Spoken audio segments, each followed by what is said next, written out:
Buenos días, me presento, soy el doctor Luis Hernández, parte de Educación Continua de Hyosen Implant. El día de hoy les tengo el gusto de presentarles al doctor José Francisco Quijada Garavito. Sin más que agregar, le dejo el mando al doctor. Hola, buenos días. Pues gracias Luis por la presentación. También gracias a Hyosen por permitirnos llegar a ustedes, a los participantes. Y el día de hoy quiero compartirles mi experiencia con los mini implantes y el material que les voy a presentar. Ok, comenzamos entonces. Pues estas son mis credenciales y les platico un poquito. Yo soy de la ciudad de Hermosillo, Sonora, acá en el norte. Y pues mi carrera de odontología, yo creo que iba como muchos de nosotros, desde pequeño me gustó cuando iba al dentista y me llamaba la atención. Entonces fue cuando decidí irme a la ciudad de Monterrey para estudiar ahí en la Autónoma de Nuevo León, como lo dijo Luis, mi pregrado, ¿no? Entonces esta fue una parte muy bonita, ¿no? De mi vida profesional, porque ahí fue cuando ya me sembraron esas semillas, ¿no? Del servicio y cómo tratar a nuestros pacientes. Posterior a eso, continuando con mis estudios, pues me fui a la Ciudad de México y llegué al Hospital Infantil de México, donde tuve grandes maestros que me enseñaron eh, cómo podemos ayudar a nuestros pacientes y que nosotros podemos ser un factor de cambio para mejorar la salud de nuestros pacientitos, ¿no? Que vemos diariamente, ¿ok? Y el día de hoy quiero presentarles cuatro casitos. Son cuatro casitos distintos eh, que vamos a ir resolviendo a lo largo de este webinar.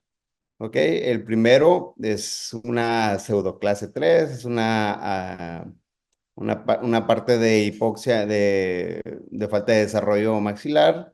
La segunda es una clase 3 compensada. La tercera es una clase 2 quirúrgica. Y el último y cuarto es un paciente clase 2. Como dijo un buen maestro también, existen los clases 2 y todos los demás, refiriéndose a que los clases 2 muchas veces son los más difíciles de tratar en el consultorio.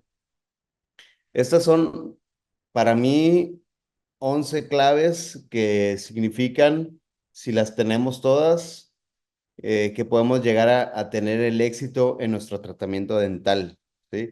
Si se fijan en este diagrama, comienzo en la parte de arriba con la parte del diagnóstico, que es súper, súper importante. Un diagnóstico acertado nos va a poder tener o nos va a poder dar la claridad para saber qué vamos a resolver, ¿ok? Eh, Otro también es el tratamiento individualizado, ¿ok? Nosotros cuando tengamos el diagnóstico debemos de hacer una hojita donde vamos a poner nuestro plan de tratamiento y nuestra lista de problemas. Entonces, la lista de problemas es la que se va a solucionar con nuestro tratamiento individualizado. Es por eso también que tenemos que hacerlo por etapas para que nosotros vayamos teniendo esa claridad. Muchas veces queremos hacer todo al mismo tiempo y eso no funciona, o por lo menos no de una forma eh, de primera instancia, ¿ok? Después también viene la selección de herramientas clínicas, ¿sí? ¿Qué tipo de aparatología vamos a usar? Si vamos a usar brackets de autoligado, aparatología convencional, alineadores o también brackets estéticos, ¿no?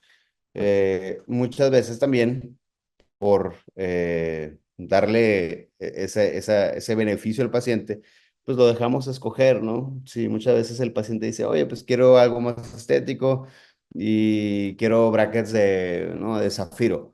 Ok, pero si vamos a hacer muchos movimientos de retracción o de sliding, pues quizás no sea la parte que más nos va a ayudar. Por eso nosotros tenemos que tomar la decisión y muchas veces también tenemos que compartirle y hay casos que sí podemos dejar al paciente que darle las opciones y que él escoja, ¿no? También.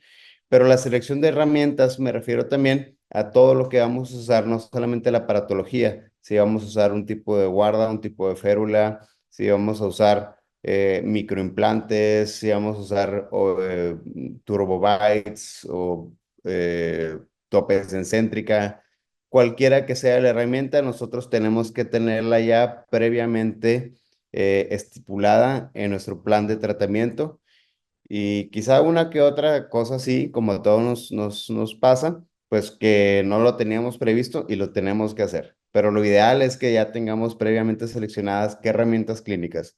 Al día de hoy, ya a menos que sean clases uno o pacientes con clases uno dental o maloclusiones clases uno, yo a casi todos mis pacientes les pido que, o en la cotización les incluyo, microimplantes, ¿sí? Ya sea una clase 2 o una clase 3, ¿ok? Porque ese tipo de casos ya vemos que muchas veces con solamente la aparatología o solamente usando lo básico, no podemos resolverlo al 100. Y obviamente lo que nuestra responsabilidad es hacer una resolución completa del caso. Entonces, es por eso que al día de hoy, a la mayoría de mis pacientes, yo les envío o yo les platico acerca de los mini implantes y cómo nos ayudan estos a resolver los casos particulares. ¿Ok? Entonces, después, dentro de esta esfera, pues ya viene la habilidad del clínico, que es pues la habilidad de ofrecer al paciente estas herramientas, de cómo podérselas presentar, ¿sí? Muchas veces también el paciente tiene miedo, ¿no? Por decir, oye, te vamos a poner unos implantes. Y lo primero que se le viene a la mente es, pues, unos implantes para restaurar, ¿no? Eh, y ya les podemos platicar de una forma más amena, ¿sí? Diciéndoles, obviamente, siendo claros y diciéndoles la verdad siempre, de qué se trata, ¿no? Que son herramientas que son, pues, de alguna manera algo de bajo riesgo, que se hace en consultorio con anestesia local, que los riesgos son mínimos, que es parte de los beneficios de estas herramientas. Y así podemos irlo explicando al paciente de forma clara. También la habilidad del clínico no solamente es en eso, ¿no? De cómo saber ofrecérselo al paciente, sino cómo poder hacer o cristalizar esos planes que tenemos de tratamiento, ¿sí? La habilidad también es qué tanto facilidad de manejo manual tengamos de esas herramientas, ¿ok?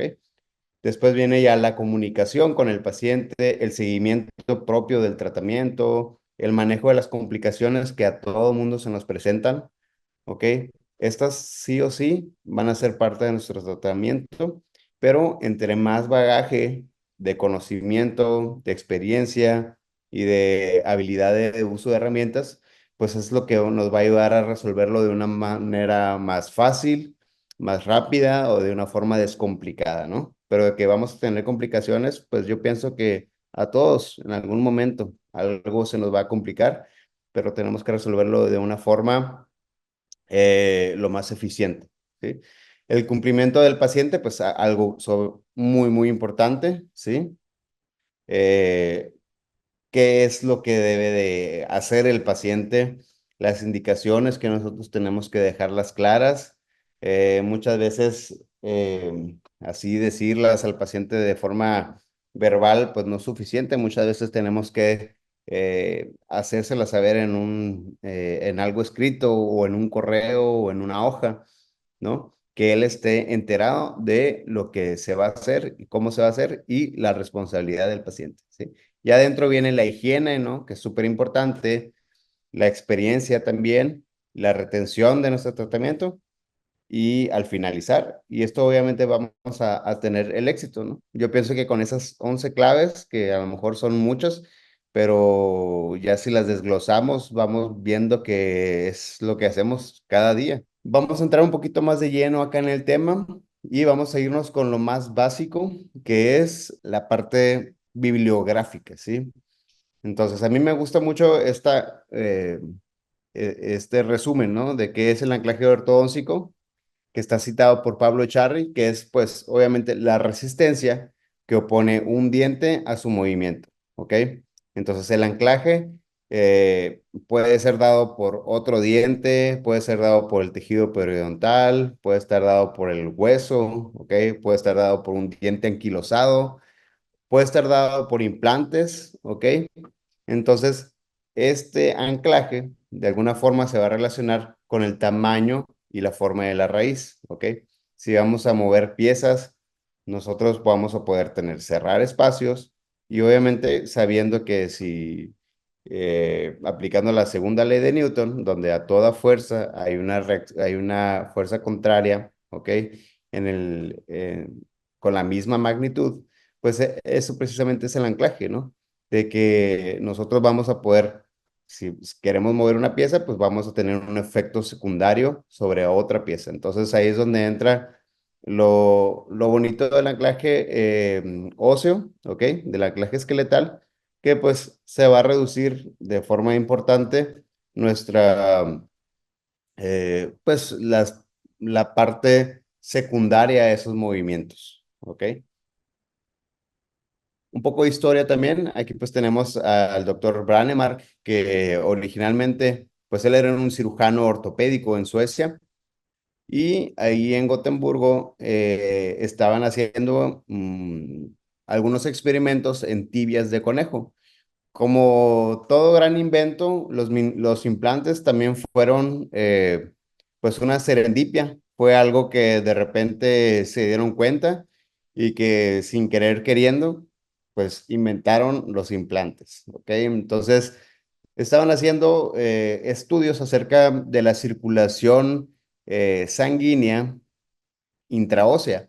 Entonces ponían implantes de diferentes materiales, de diferentes tamaños, anatomías y tipos en las tibias de estos conejitos para ver cómo circulaba alrededor de ese hueso, de los canales cavercianos, pues ese flujo sanguíneo. Entonces, cuando pusieron un implante de titanio, al momento de retirarlo para poder tomar las microfotografías, pues se dieron cuenta que hubo una fractura, ¿sí?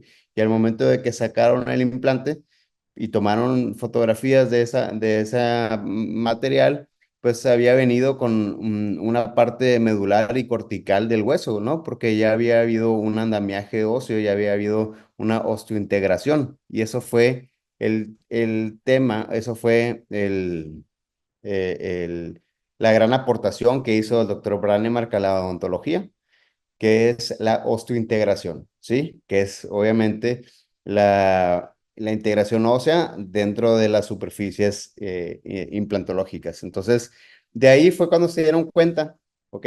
Que podían rehabilitar las piezas. Entonces, las primeras personas que se entrenaron para la colocación de implantes fue allá en Suecia, directamente con el doctor Branemark, a pesar de que haya sido un ortopedista.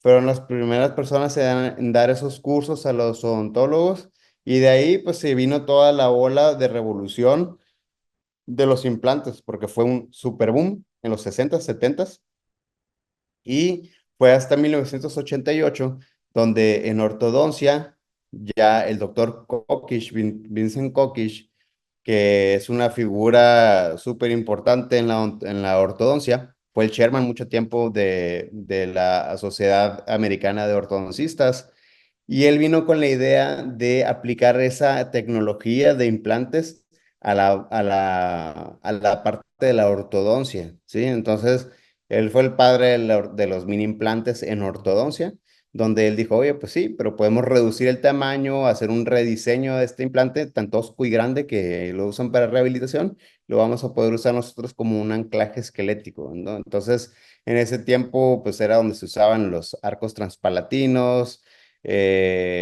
toda esta serie de arcos linguales para poder obtener una resistencia al movimiento, que es el anclaje. Entonces vino con la idea y lo publicó por primera vez en 1988 en en la revista de las clínicas de Norteamérica. Entonces, a la par también el doctor Eugene Roberts de la Universidad de Indiana, con sus investigaciones, pues también habían hecho, haz de cuenta que estaban jugando casi, casi unas carreritas y que estos dos doctores fueron los pioneros, ¿ok? Del anclaje esquelético en ortodoncia. Entonces, ¿cuáles son las ventajas que nos pueden brindar a nosotros los dispositivos de anclaje temporal? Los implantes, ¿ok? También son 11, ¿ok? Puede sonar eh, mucha casualidad, ¿ok? Pero los implantes son económicos, ¿sí? Son efectivos, son eficientes porque hacen su trabajo y podemos retirarlo cuando ya no los necesitamos. Son relativamente pequeños, no requerimos de la cooperación del paciente hasta cierto punto, ¿sí? Porque no es como un headgear, no es como un arco extraoral donde vamos a necesitar que el paciente se ponga o se quite algo. Si el paciente se le olvida ponérselo o quitárselo o cualquier cosa, nosotros ya estamos en un porcentaje fuera de ese control, ¿sí? Entonces, esa es una gran ventaja para mí. ¿Sí? Si yo activo, pongo un implante y ya activo una fuerza, y yo sé que esa fuerza va a estar ahí ejerciendo todo el mes que va a durar mi ajuste, ¿ok? Son discretos, no se ven, es algo súper importante para el paciente, ¿ok? Algo que no se vea. Capacidad de carga inmediata, eso es algo también súper importante porque podemos nosotros colocar el implante y ese mismo día nosotros vamos a activarlo para que empecemos con esos movimientos y con estas fuerzas, ¿ok? La colocación es descomplicada. Sí tenemos obviamente ciertas restricciones anatómicas, sobre todo óseas y de tejidos blandos, pero realmente es algo que hacemos, pues, como sabemos, en el consultorio, en el sillón dental, con anestesia local y listo, ¿ok? Las, eh, y- las consideraciones que debe tener el paciente son mínimas comparadas a otras técnicas de anclaje esquelético, ¿ok? Como está muy de moda ahorita también, las placas, las mini placas, ¿sí? También es una súper, súper herramienta, pero no es para todos. No es ni para todos los pacientes, ni para todos los doctores, y no es algo nuevo. Estas placas las inventó el doctor Hugo de Klerk en Suiza, allá por allá en los ochentas. Hizo un pequeño boom en los noventas y le faltaba como ese empuje para ser tan famosas como en el mundo, como actualmente lo son, ¿ok? Entonces sí es un poquito más compleja, no estoy diciendo que sean malas opciones, al contrario, son una súper buena opción para cierto tipo de casos también, ¿ok? Entonces, el otro punto es que hay una buena relación costo-beneficio. También una ventaja que tenemos que el material, como es algo económico, pues el beneficio que nos aporta, tenemos más beneficios de lo que realmente nos cuesta a nosotros y al paciente, ¿ok? Son súper prácticos, ¿ok? Y su uso es muy, muy versátil porque los podemos usar hasta como nos dé nuestra imaginación, ¿ok?